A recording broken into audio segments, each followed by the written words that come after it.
Picture this. You're picking up your 15-year-old daughter from cheerleading practice. Just another ordinary Tuesday afternoon in suburban Florida. Blue lights flash in your rearview mirror. You pull over, thinking it's a routine traffic stop. But when the officer approaches your window, he doesn't ask for your license and registration. Instead, he says 4 words that will change everything. "Ma'am, you're under arrest. Your crime? Your front yard grass was brown." This isn't fiction. This isn't satire. This is the absolutely true story of Irina Green, a hard-working Florida mother who spent 7 days in county jail, sleeping next to hardened criminals because her homeowners association decided her lawn wasn't green enough. Welcome to the darkest side of HOA power, where a dirty mailbox can destroy your life and the American dream becomes your worst nightmare. Riverview, Florida, is the kind of place real estate agents sell as paradise. Wide streets lined with palm trees, sidewalks where children ride bikes, and rows of matching houses painted in approved neutral tones. The Creekview subdivision embodies everything middle-class America strives for: safety, stability, and the promise of rising property values. For Irina Green, a single mother juggling multiple jobs to support her children, this wasn't just a neighborhood. It was her life's achievement. Irina had worked tirelessly to escape less desirable areas, saving every penny she could spare. She dreamed of giving her kids what she never had: a nice home in a good school district where they could walk to the bus stop without fear, where college-bound friends would surround them, where their zip code would open doors instead of closing them. When she finally signed the papers on her Creekview home, it felt like victory. "I work hard to buy this home for me and my kids in a better neighborhood and environment," Irina would later say, never imagining those words would be spoken from behind bars. But Irina, like millions of Americans, didn't fully understand what she was signing up for when she moved into an HOA community. She thought she was buying freedom, the freedom to build equity, to have a place to call her own, to create a stable foundation for her family. Instead, she was unknowingly entering into a contract that would give a private corporation more control over her property than she would have herself. The Creekview HOA, managed by the Trowbridge Company, Inc., operates like thousands of others across Florida. With professional management, detailed covenants, and the legal authority to fine, sue, and even foreclose on homeowners, these organizations wield extraordinary power. In 2024, Florida led the country for HOA living, with 3.9 million of its 8.9 million homes falling under homeowners association rules, nearly 45% of all residences. What many homeowners don't realize is that when they sign their deed, they're not just agreeing to maintain their property. They're surrendering fundamental rights to a private entity that can dictate everything from the color of their front door to the type of plants in their garden. For Irina, the first few months in Creekview were blissful. Her children adjusted well to their new schools. She enjoyed the quiet streets and clean common areas, and she felt proud every time she pulled into her driveway. The HOA fees seemed reasonable for the services provided: landscaping of common areas, maintenance of the community pool, and the peace of mind that comes with property standards. She had no idea that this same system would soon become her worst nightmare. It started on what seemed like any other Tuesday morning in early 2024. Irina was rushing to get her kids ready for school and herself ready for work when she found it: a crisp white envelope tucked into her mailbox. Inside was a formal violation: notice from the Trowbridge Company, Inc., printed on official letterhead with her name and address typed in cold, impersonal font. The violation: "The grass has started turning brown," Irina recalled reading in disbelief. She walked outside and looked at her front yard, trying to see what the HOA saw. Yes, there were some brown patches, but nothing that seemed unusual for Florida's challenging climate. The culprit was obvious to anyone who looked. A massive oak tree beside her sidewalk cast deep shadows across half her lawn. This same tree, ironically planted by the developer to provide the mature landscaping that had attracted her to the neighborhood, was now the source of her problems. Florida's climate presents unique challenges for maintaining perfect grass. The state had been under watering restrictions due to drought conditions, making it nearly impossible for homeowners to keep their lawns the emerald green that HOAs demand. The oak tree's canopy blocked sunlight for several hours each day, creating the perfect conditions for grass to struggle. During the hottest months, when the sun was most intense, the shaded areas stayed cooler but received less light. During cooler months, the lack of direct sunlight prevented proper photosynthesis. It was a no-win situation that thousands of Florida homeowners face daily. If you drive around my neighborhood, you'll see there's plenty of yards not up to par, Irina pointed out. And this was absolutely true. A casual drive through Creek View revealed dozens of homes with brown patches, sparse areas, and struggling grass. Some lawns were completely dead in sections. Others had obvious irrigation problems or disease issues. But somehow, out of hundreds of homes, the Trowbridge Company had chosen to target Irina. What Irina didn't know was that HOA management companies often operate on a quota system. Property managers are expected to issue a certain number of violations each month to justify their fees and demonstrate active enforcement to HOA boards. Some companies even incentivize employees based on the number of violations they write. This creates a system where managers are motivated to find problems rather than work with homeowners to solve them. The violation notice gave Irina 30 days to correct the deficiency or face further action. The language was deliberately vague about what further action might entail, and like most homeowners, Irina assumed it meant another letter, maybe a small fine. She had no idea that further action could ultimately mean handcuffs, a jail cell, and the destruction of everything she'd worked to build. If Irina thought the brown grass violation was an isolated incident, she was quickly proven wrong. Like a cancer spreading through her life, one violation became many with frightening speed. And it went from the grass being brown to "there's a dent in my garage," Green said, still incredulous at the escalation. The dent in question was so minor that most people wouldn't notice it unless specifically looking for flaws. It was barely visible from the street, the kind of small imperfection that happens to any garage door over time, perhaps from a child's bicycle handlebar or a garbage can blown by wind. In any normal neighborhood, it would be considered wear and tear. In Creekview, it became a violation of community appearance standards. The absurdity continued with the dirty mailbox citation. Irina's mailbox was covered in mildew, the same mildew that affected dozens of mailboxes in the neighborhood due to Florida's humidity and the shade cast by that same oak tree causing her grass problems. The mildew was natural and inevitable in Florida's climate, especially in shaded areas where air circulation is limited. "You just have to come out and take a brush and clean it," she said, describing the simple maintenance task that had somehow become a legal issue.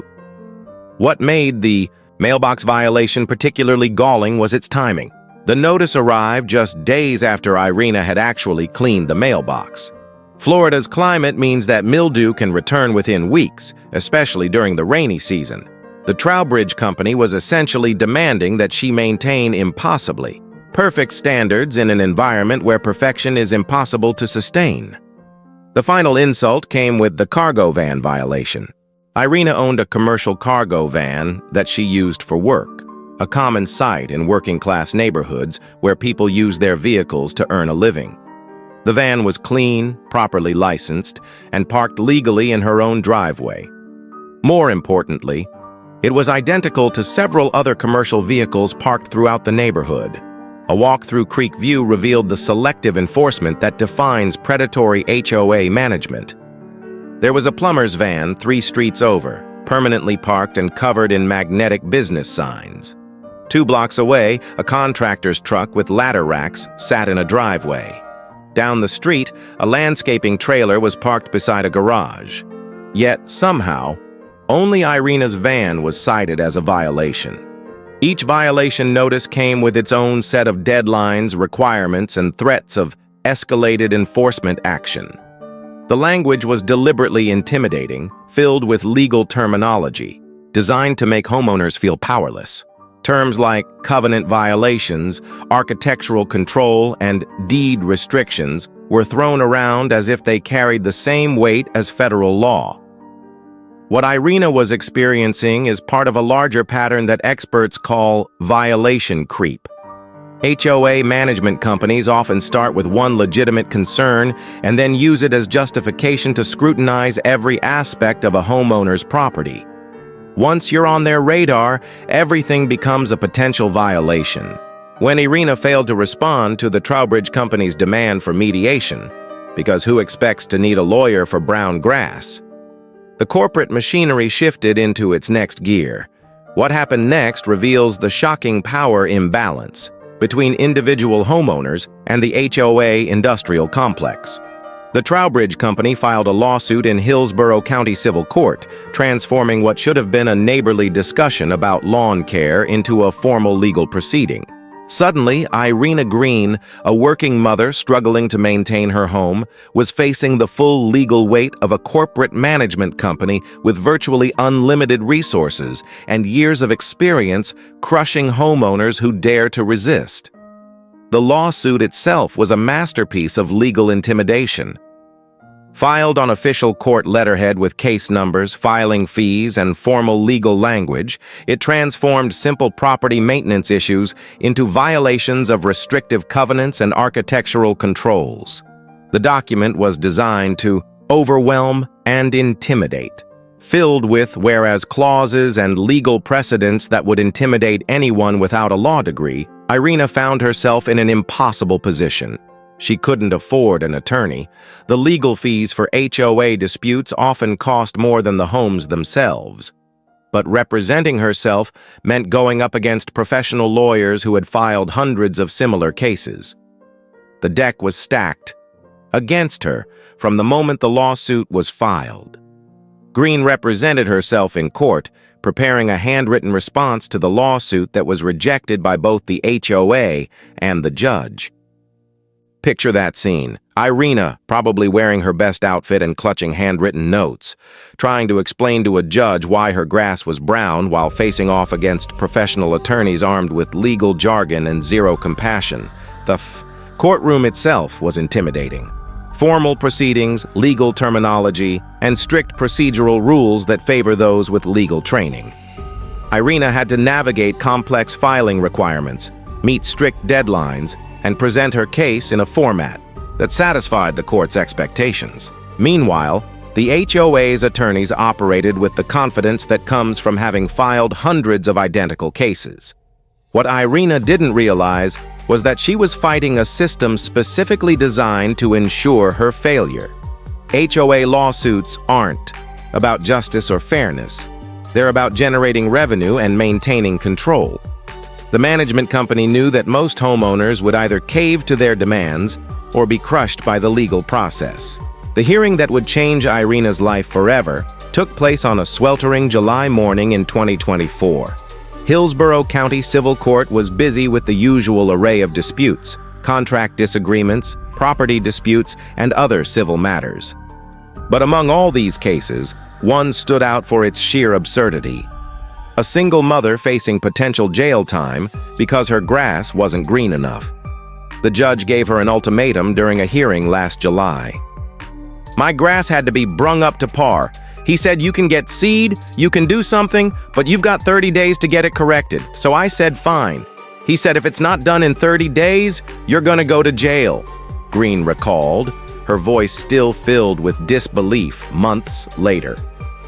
Jail for grass in America in 2024.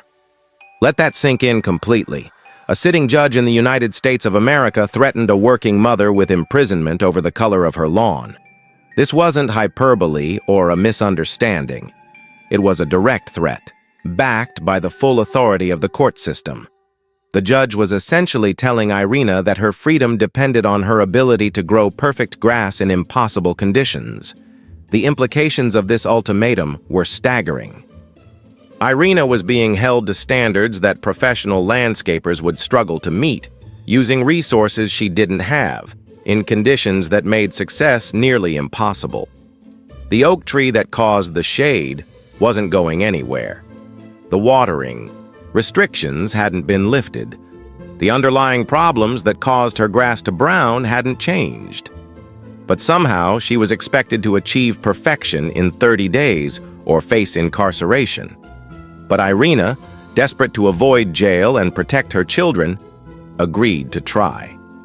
She left the courthouse in a state of shock, trying to process what had just happened. 30 days to fix problems that had been developing for months or face arrest. The countdown had begun, and failure wasn't just about fines or legal fees anymore. It was about her freedom. Irina threw herself into the impossible task with the desperation of someone fighting for her life. She says she got to work immediately, tackling each violation with single-minded determination. I sold my van to comply. My mailbox was cleaned to comply. I bought seeds and watered my grass to comply, she said, listing each sacrifice she made to satisfy the HOA's demands. Selling. The van was particularly devastating. The commercial vehicle wasn't just transportation. It was part of how she earned a living. By eliminating this source of income to satisfy an HOA violation, she was damaging her ability to support her family. But with the threat of jail hanging over her head, she felt she had no choice. The grass presented the biggest challenge. Irina bought premium grass seed, expensive fertilizer, and specialized tools for lawn care. She watered religiously, despite concerns about violating county watering restrictions. She researched soil conditions, shade-tolerant grass varieties, and professional landscaping techniques. She was trying to accomplish in 30 days what professional landscapers would need months to achieve. As the 30-day deadline approached, Irina genuinely believed she had done everything possible to comply. The violations had been addressed to the best of her ability, given the constraints of time, money, and environmental conditions. She had sacrificed financially and personally to meet the HOA's demands. She thought the nightmare was over. She was wrong. What happened next exposes one of the most troubling aspects of the American legal system: how procedural failures can destroy lives even when people are trying to comply with court orders. Irina had spent 30 days and hundreds of dollars addressing every violation cited by the HOA. She had photographic evidence of her improvements, receipts for materials purchased, and documentation of her efforts. She was ready to prove to the court that she had fulfilled her obligations, but there was supposed to be a follow-up hearing scheduled for August 2024, where Irina would demonstrate her compliance and hopefully close this chapter of her life. This hearing never happened the way it was supposed to, and the reasons why reveal systemic problems with how courts handle civil cases involving individual citizens. Green missed her next court date, but not through any fault of her own. She says she was not personally served a notice to appear at a hearing last August, despite multiple attempts to get information from the courthouse. I was supposed to receive documentation. Nothing was sent to my home, and I reached out to the courthouse several times to try to find out when was my court date, she explained. Picture this: a woman who had spent her life savings trying to comply with a court order, desperately calling the courthouse day after day, trying to find out when she was supposed to appear. Court clerks who either couldn't or wouldn't provide clear information about scheduling. A system so bureaucratic and impersonal that a citizen couldn't even find out when she was required to appear in court. This isn't uncommon in American civil courts. Scheduling changes, clerical errors, and communication failures happen regularly. But for most civil matters, missing a court date results in rescheduling or minor penalties. For Irina, it would result in handcuffs and a jail cell.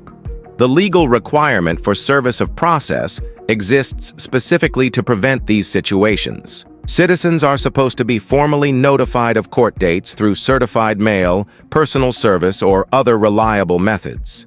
If Irina's account is accurate, and there's no reason to doubt it, then the court failed to follow its own procedures for ensuring she knew about the hearing. Think about this: a woman frantically calling the courthouse, trying to find out when she's supposed to appear, while the legal system prepares to crush her for missing a date she never received. The judge signed an order last August holding Green in contempt of court. He issued a warrant for her arrest at the request of the HOA attorney, setting in motion a chain of events that would culminate in one of the most shocking examples of HOA overreach in American legal history. This moment reveals how the legal system can be weaponized against individual citizens. A procedural failure, whether caused by court error, miscommunication, or simple bureaucratic incompetence, became grounds for arrest. The fact that Irina had actually complied with the court's original order became irrelevant once she missed the hearing.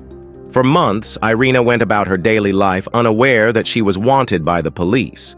She dropped her children at school, went to work, shopped for groceries, and lived normally while a warrant hung over her head like a sword waiting to fall. The arrest could happen at any time, during any routine interaction with law enforcement, turning any ordinary day into a nightmare. May 23, 2025. It was a day that started like thousands of others in Irina's life. Work, responsibilities, and the constant juggling act of single parenthood.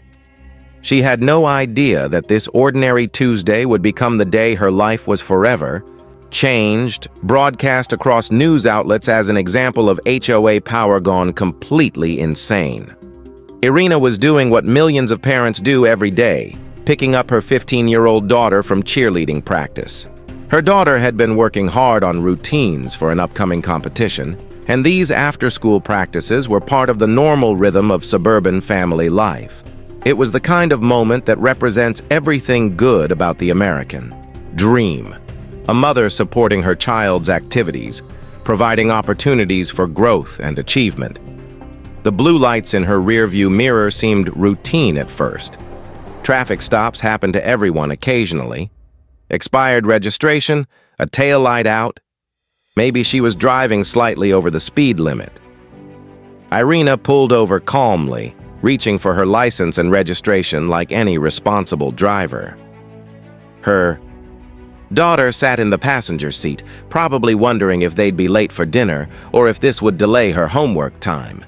But when the Hillsborough County Sheriff's deputy approached her window, he didn't ask for her license and registration. Instead, he asked a question that would haunt her. "Are you Irina Green?"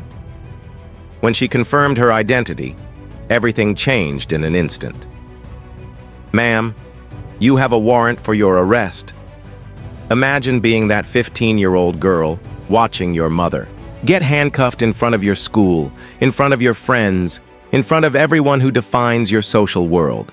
Imagine the confusion, the embarrassment, the terror of watching your parent, the person who represents safety and stability in your life, being treated like a criminal. Imagine trying to explain to your friends why your mom was arrested while picking you up from cheerleading practice. The arrest scene was surreal.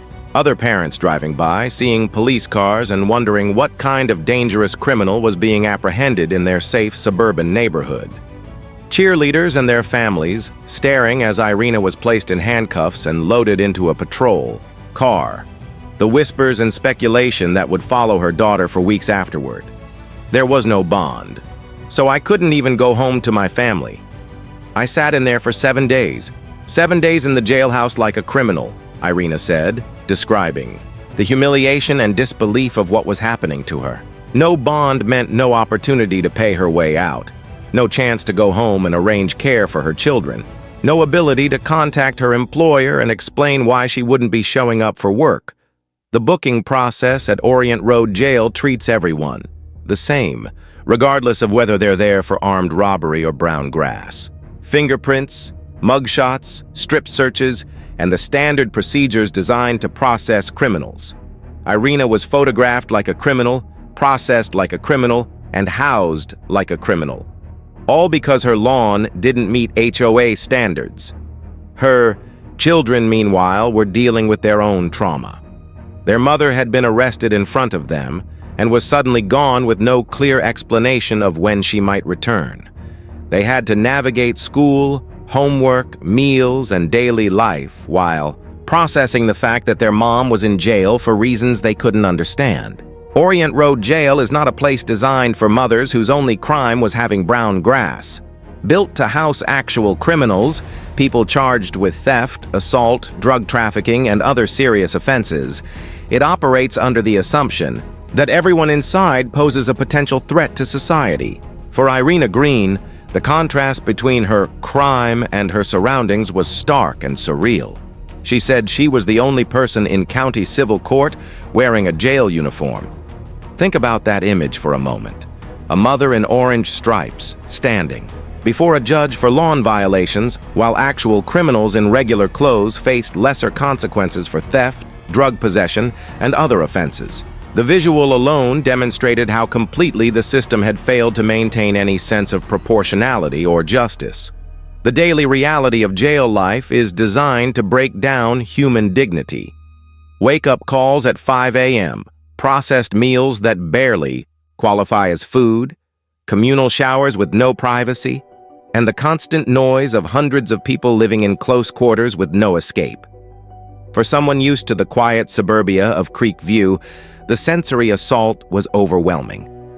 Irina had to navigate the complex social dynamics of jail without any preparation or understanding of the unwritten rules that govern life behind bars, which inmates to avoid, how to protect her belongings, where to sit during meals, and how to survive in an environment where showing weakness can be dangerous. All of this while processing the trauma of being separated from her children over lawn care violations.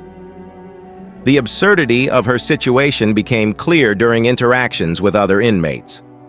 One girl, she kind of came over and asked me like, "Hey, what are you in here for?" And I told her it was like for my grass. And she's like, "Oh, grass, they should make that stuff legal." She's thinking that I'm talking about weed, and I'm talking about my front yard grass. This exchange perfectly captures the surreal nature of Irina's situation. Even hardened criminals were confused by her crime. People who had committed actual offenses against other people couldn't understand why someone was incarcerated for property maintenance issues. The disconnect between the severity of her punishment and the nature of her violation was obvious to everyone except the legal system that had put her there. Other inmates probably had stories of genuine hardship, addiction, poverty, mental illness, and the social problems that often lead to criminal behavior. Irina's story of HOA violations and brown grass must have seemed like science fiction to people dealing with real problems that led to real crimes. During her 7 days in jail, Irina missed work, lost income, and faced the very real possibility of losing her job entirely. Many employers don't distinguish between different types of arrests. Being held in jail for any reason can be grounds for termination. She was facing the possibility that her HOA dispute wouldn't just cost her legal fees and property, but also her ability to earn a living. The psychological impact of wrongful incarceration cannot be understated.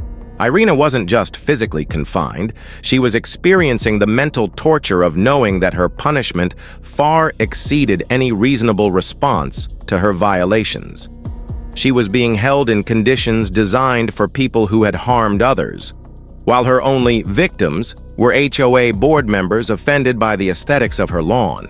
While Irina sat in Orient Road Jail, her family was mobilizing for what would become one of the most unusual legal battles in Florida history.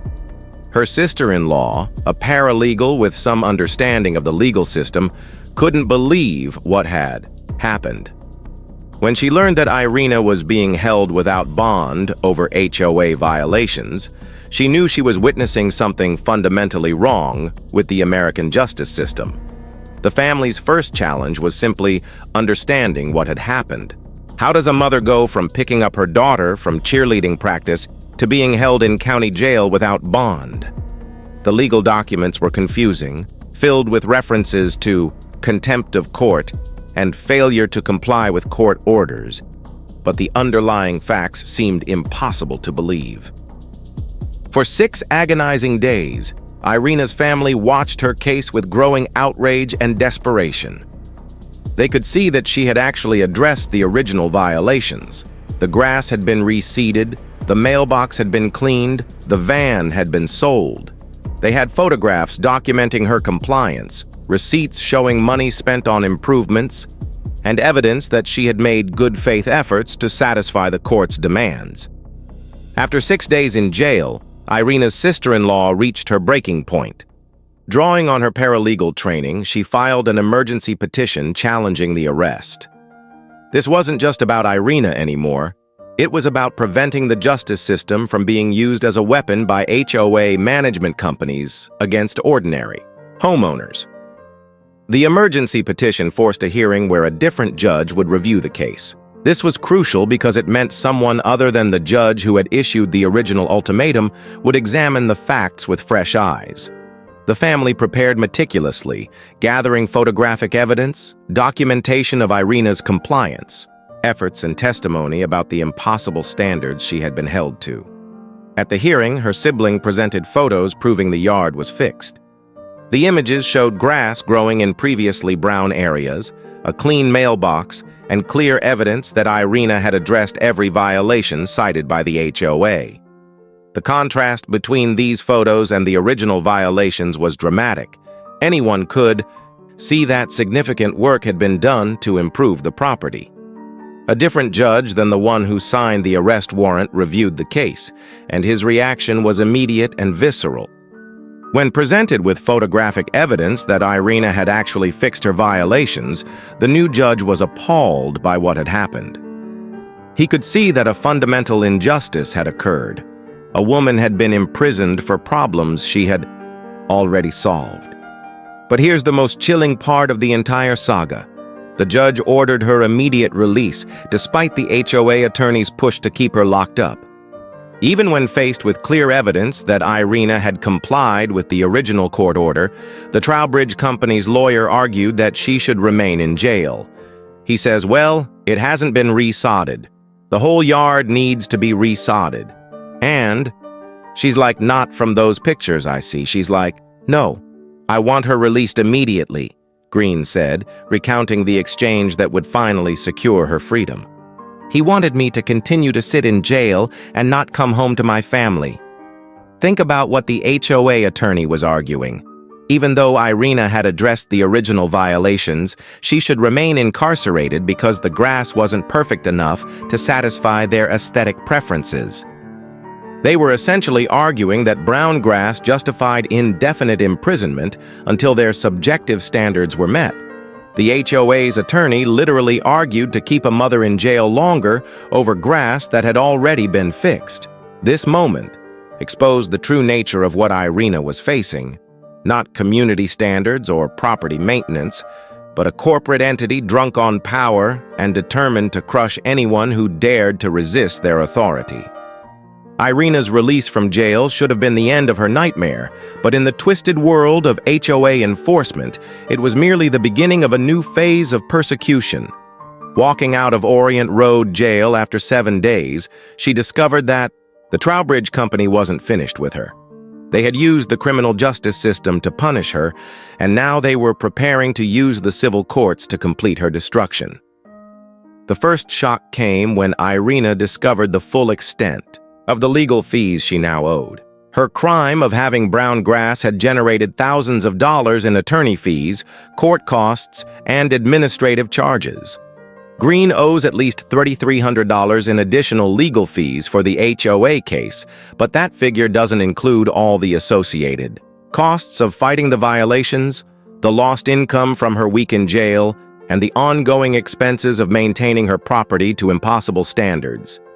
She owes assessments because she hasn't paid her homeowners' assessments. And she has a legal obligation to pay those, so she'll be foreclosed, said Francis Frisha, the HOA attorney who had prosecuted her case and argued to keep her in jail even after she had fixed the violations.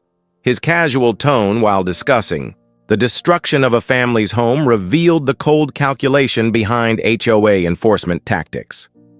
Read that statement again carefully. The woman who was jailed for brown grass now faces losing her home entirely to the same HOA that put her behind bars. The system had taken a simple property maintenance issue and escalated it to the point where Irina could lose everything she had worked to build. The foreclosure threat wasn't an idle warning. HOA foreclosures are one of the most powerful weapons. in the corporate management arsenal, and they're used with shocking frequency across the United States. Unlike mortgage foreclosures, which require lengthy legal proceedings and significant evidence of default, HOA foreclosures can be triggered by relatively small amounts of unpaid fees and can proceed quickly through the court system. What makes HOA foreclosures particularly devastating is that they can wipe out all existing equity in a property. If Irina's home was worth $200,000 and she owed $150,000 on her mortgage, a normal foreclosure would leave her with $50,000 in equity. But an HOA foreclosure could eliminate that equity entirely, leaving her with nothing while the Trowbridge company recovered their legal fees. The legal fees that triggered the foreclosure threat were themselves a form of punishment designed to ensure Irina could never escape the HOA's control. Every motion filed, every court appearance, every administrative action generated billable hours for the HOA's attorneys. The company had no incentive to resolve the dispute quickly or reasonably. Dragging out the process generated more revenue and inflicted more punishment on Irina. The cost of defending herself against lawn violations had spiraled into thousands of dollars and potential homelessness. Irina had been forced to choose between paying for basic necessities like food and housing versus paying legal fees to defend herself against charges related to grass color. The system had trapped her in a debt spiral that would be difficult to escape even with full-time employment and careful budgeting. But the financial damage was only part of the ongoing trauma. Irina's credit had been destroyed by the legal proceedings, making it difficult to refinance her mortgage or secure loans to pay the mounting legal fees. Her arrest record, even though it was related to civil contempt rather than criminal charges, appeared on background checks and could affect her employment prospects. The psychological toll was even more severe. Irina had to live with the constant fear that any minor imperfection in her property maintenance could trigger another round of violations, legal proceedings, and potential imprisonment. She had learned that her freedom was contingent on maintaining impossible standards in an environment designed to ensure failure. But Irina's nightmare wasn't an isolated incident. It was part of a systematic campaign of harassment that the Trowbridge Company had been waging against multiple homeowners in Creek View and other communities under their management. As news of Irina's arrest spread, other residents began coming forward with their own horror stories, revealing a pattern of corporate bullying that would shock anyone who believes in basic property rights. "We got a violation on a Sunday for having a toy wagon outside," said Crystal Brown, another Creek View resident who had found herself in the Trowbridge Company's crosshairs. Think about that for a moment. A violation notice issued on a Sunday for a child's toy wagon. Not a broken-down car, not an obvious health hazard, but a toy wagon. The kind of innocent childhood accessory that represents everything wholesome about suburban family life. The timing of the violation was particularly telling. Sunday is traditionally a day of rest, when families spend time together and children play in their yards.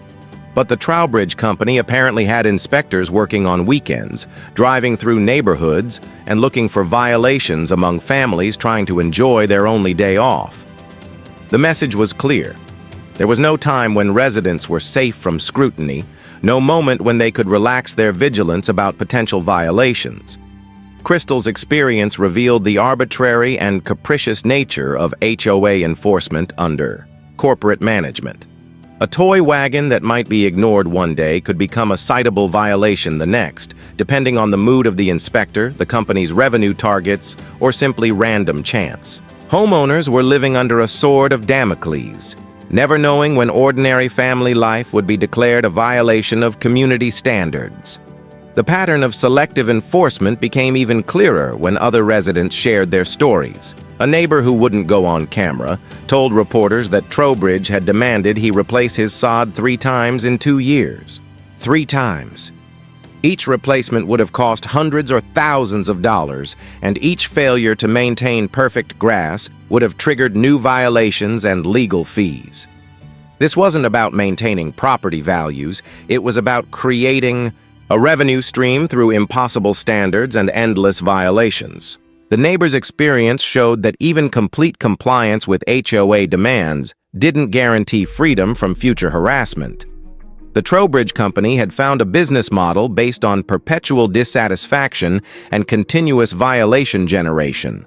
Other homeowners in Creekview described a climate of fear that had developed since the Trowbridge Company took over management. Residents were afraid to make improvements to their properties without explicit approval, terrified that any change might trigger violations. Children were discouraged from playing in front yards where toys might be deemed unsightly. Families postponed maintenance projects because they couldn't afford the risk of doing something wrong and facing legal action. The psychological impact on the community was profound. Neighbors stopped talking to each other, afraid that complaints might result in violations. The sense of community that HOAs are supposed to foster had been replaced by suspicion and fear. Creekview had become a surveillance state where residents lived in constant anxiety about corporate oversight. This wasn't community standards. It was systematic harassment powered by corporate greed and enabled by a legal system that had abdicated its responsibility to protect citizens from abuse. The Trowbridge Company had weaponized HOA rules to create a system of control and profit extraction that would make authoritarian regimes proud. The company's business model was insidiously effective. By targeting working-class families like Irina, they could count on most homeowners being unable to afford effective legal representation.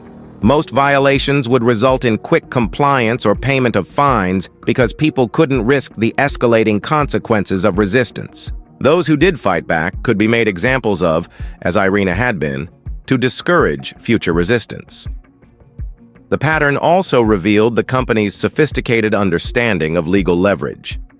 They knew exactly how to use court procedures, filing, deadlines, and service requirements to their advantage. They understood that most pro-SE litigants would make procedural mistakes that could be exploited. They had teams of lawyers experienced in intimidating and overwhelming individual homeowners. Most troubling was the realization that the Trowbridge Company's tactics were not only legal, but profitable. They were operating within the bounds of Florida law, using powers granted to HOAs by state statute and local regulations. The system was working exactly as designed, not to protect homeowners, but to empower corporate entities to extract maximum revenue from residential properties. What happened to Irina Green isn't an aberration. It's the logical conclusion of a massive transformation in how American neighborhoods are governed.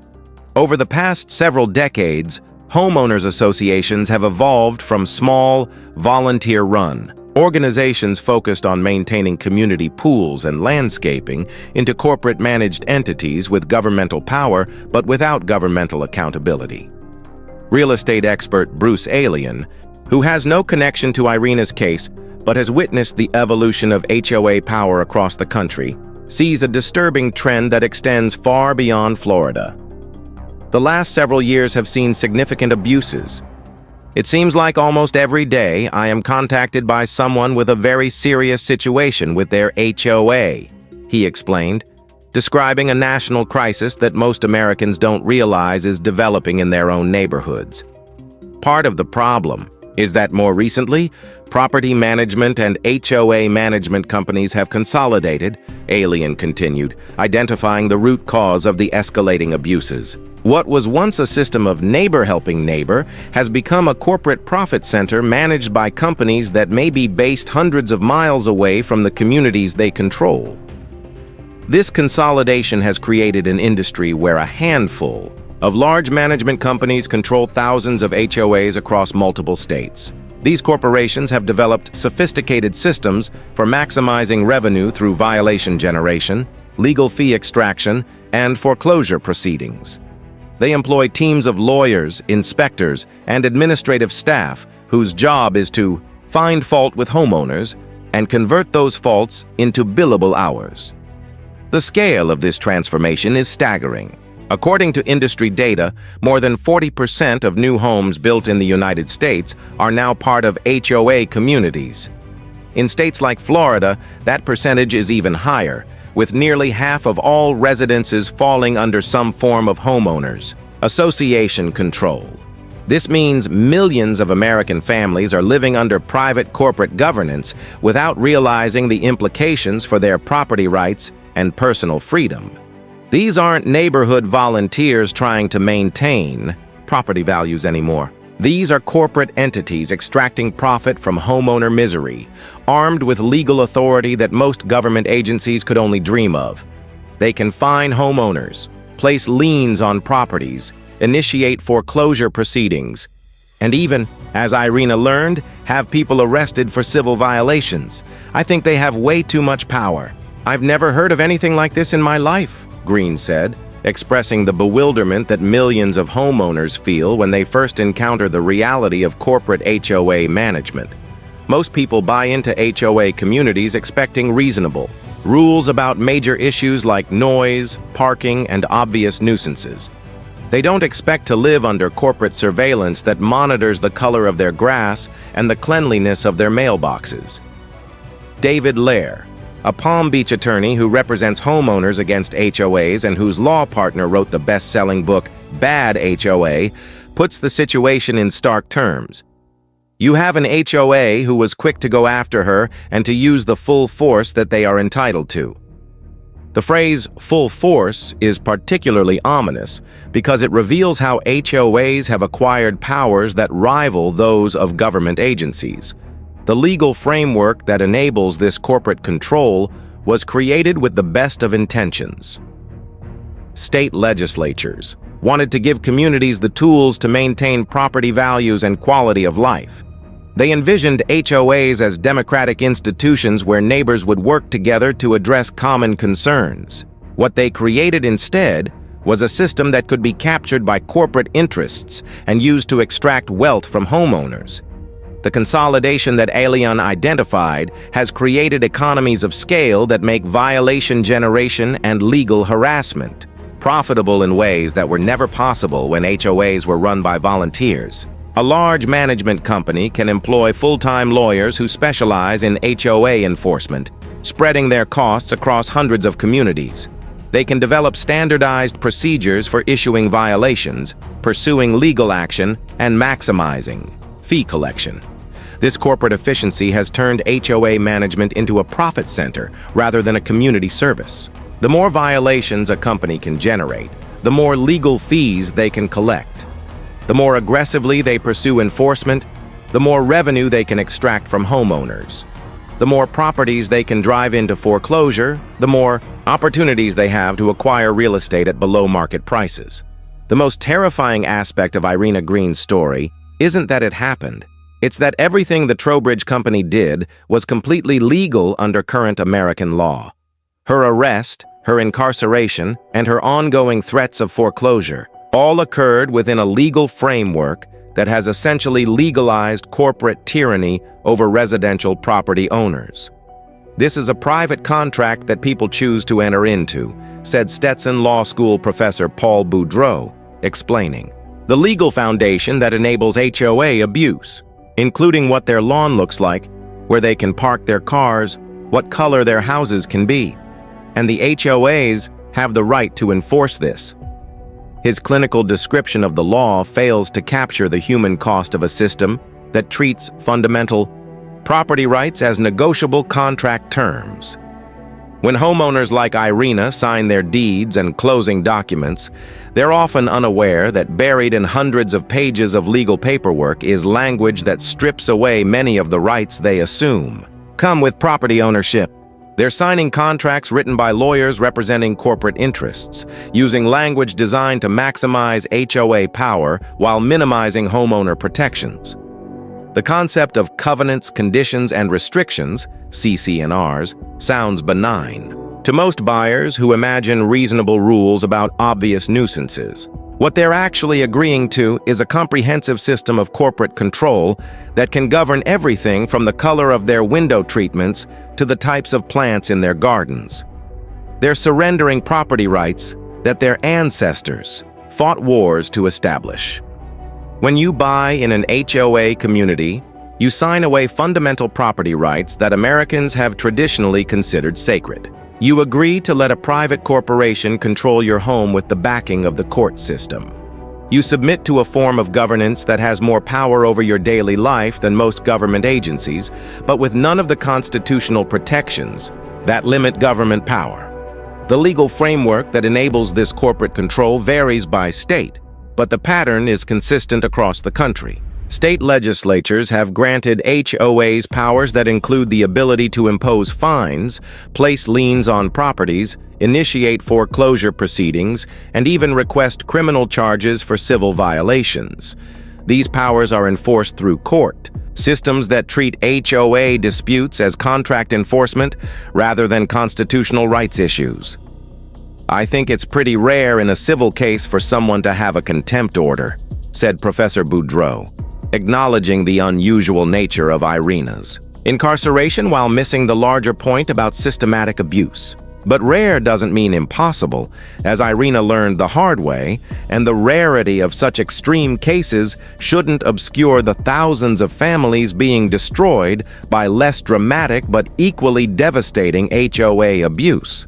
The legal system's treatment of HOA violations reveals a fundamental misunderstanding of the power dynamics involved. Courts approach these cases as disputes between equal parties, homeowners and HOAs, when the reality is more like disputes between individuals and government agencies. The HOAs have professional legal representation, unlimited resources, and institutional knowledge about how to navigate the system. Homeowners have none of these advantages.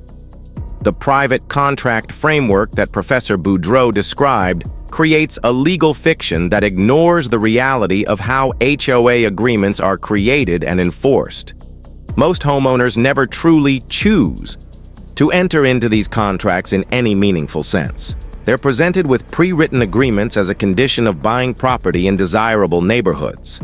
They have no ability to negotiate terms, no practical alternatives in many markets, and no understanding of the long-term implications of what they're signing. This isn't contract law in the traditional sense, it's adhesion contract law, where all the power lies with the entity writing the contract. The homeowner's only choice is to accept the terms as written or find somewhere else to live. In markets where most new housing is HOA controlled, this isn't really a choice at all. Strip away the legal jargon, the corporate speak, and the property management buzzwords, and what you're left with is a human being systematically destroyed by a system specifically designed to extract compliance through terror. Irina Green's story isn't just about brown grass or dirty mailboxes. It's about what happens when corporate efficiency meets human dignity, and corporate efficiency wins. It makes me feel horrible. I work hard to buy this home for me and my kids in a better neighborhood and environment, and to be taken to jail and to be treated like that for brown grass at my own home. That's horrible, she said, her voice carrying the weight of a dream that had become a nightmare. Every word of that statement represents a layer of tragedy that extends far beyond the immediate facts of her case. Consider what Irina's statement reveals about the American dream and how it can be weaponized against those who pursue it. She worked hard, multiple jobs, long hours, sacrificing her time and energy to build something better for her children. She bought a home, achieving what Americans are taught represents success and stability. She chose a better neighborhood, trying to give her kids advantages she never had. And all of this, her hard work, her sacrifice, her dreams for her children, was turned against her by a system that profits from her pursuit of a better life. The phrase, "at my own home," captures the fundamental violation of property rights that defines HOA abuse. This wasn't a public space where community standards might legitimately apply. This wasn't a rental property where landlord requirements might be reasonable. This was her home, the place where she should have been safe from arbitrary corporate control, where her family should have been secure from outside interference, where the Constitution should have protected her right to privacy and property. But more than the legal or financial damage, consider the psychological destruction that Irina and her family endured. A mother who had worked tirelessly to create stability for her children had that stability shattered by a system that treated her like a criminal. A family that had moved to a safe neighborhood discovered that the greatest threat to their safety came from the very organization that claimed to protect property values. The trauma extended far beyond Irina herself. Her children had to watch, their mother being handcuffed and taken away by police, creating memories that would last forever. They had to explain to friends and classmates why their mom was in jail, facing questions and judgment from peers who couldn't understand how someone goes to prison for lawn care. They had to live with the knowledge that their home could be taken away at any time, destroying the sense of security that children need to develop properly. Think about what it means to be afraid in your own home. Irina couldn't relax in her backyard without wondering if some aspect of her property might trigger another violation. She couldn't let her children play in the front yard without worrying that their toys might be deemed unsightly. She couldn't park her car or arrange her landscaping or even clean her mailbox without considering how the Trowbridge Company might interpret her actions. This kind of hypervigilance is a recognized form of psychological trauma. When people live under constant surveillance and the threat of arbitrary punishment, they develop symptoms similar to those experienced by prisoners of war or abuse victims. Sleep disruption, anxiety, depression, and a constant state of alertness that prevents normal relaxation and family life. A mother, working multiple jobs, trying to give her children a better life, handcuffed in front of her daughter's school, sleeping in county jail next to people who committed actual crimes. All because her grass wasn't green enough for a corporate management company's standards. The broader community also paid a price for Irina's persecution. Other homeowners in Creekview now live in fear, knowing that they could face similar treatment for any minor imperfection in their property maintenance. The sense of community and mutual support that should characterize residential neighborhoods has been replaced by suspicion and anxiety. But perhaps the most tragic aspect of Irina's story is how it represents the complete inversion of American values. She embodied everything that Americans are supposed to admire: hard work, family devotion, community investment, and the pursuit of a better life. She played by the rules, paid her taxes, maintained her property, and tried to be a good neighbor. All of this was turned against her by a system that profits from compliance and punishes resistance. Irina Green bought into the American dream and received the American nightmare instead. Her story isn't unique. It's just the most extreme and well-documented example of a systematic assault on property rights that affects millions of American families. For every Irina who goes public with her story, there are thousands of others suffering in silence, bankrupted by legal fees, traumatized by corporate harassment, and terrified of the organizations that claim to represent their interests. Statistics are staggering when you consider their human impact. In Florida alone, nearly half of all homes are under HOA control, meaning that millions of families have unknowingly surrendered fundamental property rights to corporate entities. Across the United States, more than 75 million people live in communities governed by homeowners associations, and that number grows by millions each year as new construction continues to favor HOA development. People buy into an HOA because they want property conditions, people's behavior, and architectural style controls. If you can't be compliant, owning an HOA may not be for you, says real estate expert Bruce Alien, articulating the victim-blaming mentality that has enabled this crisis to flourish. But his statement reveals the fundamental dishonesty of how HOA communities are marketed and sold. Buyers aren't told that property conditions can include the exact shade of green required for grass, or that a slightly dirty mailbox can trigger thousands of dollars in legal fees. They aren't warned that architectural style controls can extend to children's toys left in front yards, or that compliance standards can change arbitrarily based on the preferences of corporate management companies. But these questions miss the larger point about what has happened to the American dream itself. Irina's pursuit of a better life for her children, the same pursuit that has motivated generations of Americans, was turned into a weapon against her. Her hard work, her sacrifice, and her investment in community were all used to justify her persecution by entities that profit from her suffering. The Trowbridge Company and Creekview HOA declined to comment meaningfully about Irina's case beyond a brief statement defending their actions. Their silence speaks volumes about the arrogance of corporate entities that wield governmental power without democratic accountability. They continue to manage hundreds of properties across Florida, armed with the same legal authority that put Irina Green behind bars, confident that most homeowners will submit to their demands rather than risk similar destruction. As for Irina, she continues fighting, not just for her home, but for her dignity and her children's future. The financial damage may never be fully repaired.